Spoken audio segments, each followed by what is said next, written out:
அனைத்திற்கும் நிலையான சக்தி தந்தவள் யார் என்றால் இந்த மேச்சேரி தாய்தான்.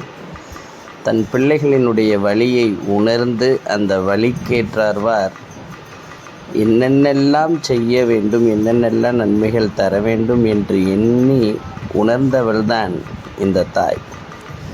அம்மாவை அமாவாசையன்று தரிசனம் செய்து அவள் திருவடியை பூஜித்து விட்டாலே புண்ணியங்கள் பல கிடைத்துவிடும் என்று தன் வாக்கினை தரித்தவள்.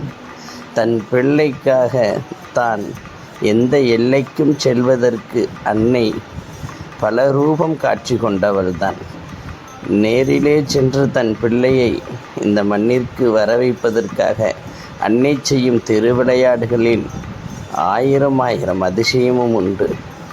இவள் பாதத்தை சரணாகதி அடைந்து விட்டால் பாவம் போய்விடும்.